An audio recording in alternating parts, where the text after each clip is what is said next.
my name is Carlos A. Gooden.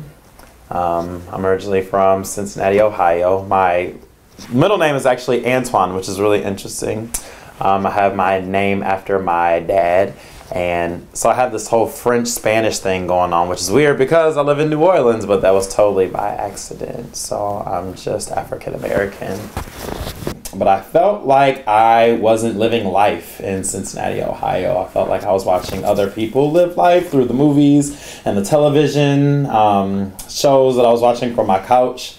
So basically, I felt like I had done everything I should have done up until that point in terms of going to school, getting my bachelor's degree. I got my master's degree. I had a pretty strong professional background, and so I thought I had done everything right, but I wasn't really living my life. So Cincinnati is a great place to grow up, really awesome place to raise a family, but in terms of what I wanted for my life, it didn't have the same pace. It didn't kind of beat to the same drum that I was ready to. So I did this whole like pray and spray thing with my resume all over the country. I applied for jobs in New York, Miami, Philadelphia, New Orleans, Chicago, DC, LA. And ironically, New Orleans moved the fastest, and so I kind of ended up here, 13 hours away from home. I work right now in admissions and higher ed, so it's ironic that it's my job to really help people not only find the perfect school, perfect university, but oftentimes I help a lot of students in the high school age navigate major choice, and I think I went through 3 or 4 different majors. I thought that I was going to first be a marine biologist because that's when Free Willy came out, and I really loved killer whales. And then I took my first biology class my sophomore year of high school, hated it. So then I was like, I'm more of a creative, artsy type of person. So then I went into photojournalism. So I actually toured colleges and universities looking for photojournalism. Then I realized I'd probably never make money off of that. But then also at that same time, I was a very big fish in a small pond in my theater program. Also vocally talented. Some would say I'm a triple threat, actor, singer, dancer. And a lot of people tried to push me into theater towards like my senior year. But then you want to know what's crazy? In Cincinnati, me and my friends in high school, we actually picked up and went to the east side. That's where the money is. And so we went to go see a production of Godspell at this high school. And I got to see the person that played the lead role, Jesus. So afterwards, me and Jesus went to Steak and Shake. And he was like, I love musical theater. And I was like, I love musical theater. He was like, I wish that I could do musical theater the rest of my life. I was like, I wish that I could do musical theater the rest of my life. He was like, I will starve as long as I can do musical theater because I love it so much. And I was like, I don't agree with you on that one. And so then that's when I realized I'll go into communications. It was my major with a focus in public relations. And through that, I found that I could still be creative. I could still have the stage. I can still do presentations, but it's packaged into a more business format where I could find, I wouldn't be like a starving artist type of thing. So that's how I ended up in that field.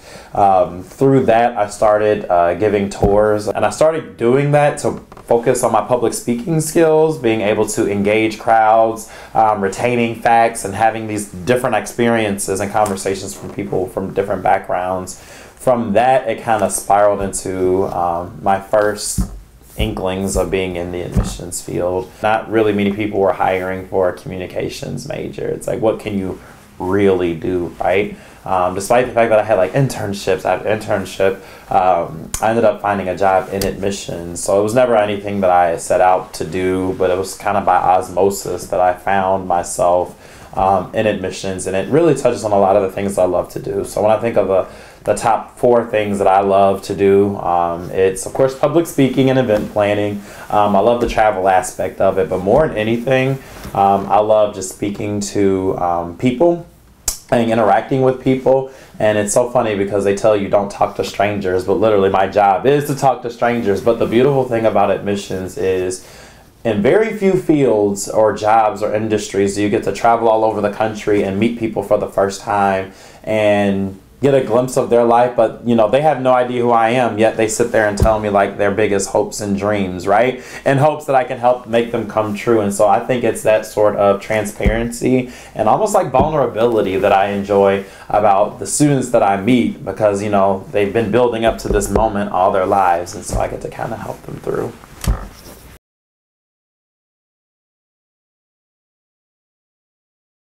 Theater fit my personality, it fit my interests. I didn't have that competition spirit, but like I said, I had that creative spirit, and so that also assisted me, I think, in my self-esteem, my self-confidence. I finally got positive reinforcement for something that I was actually good at, which really helped me start to come out of my shell in high school. So that was also very unique. It's hard to talk about my high school life without talking about like my family dynamic. So I'm born and raised an only child. My mom married this guy. He was crazy.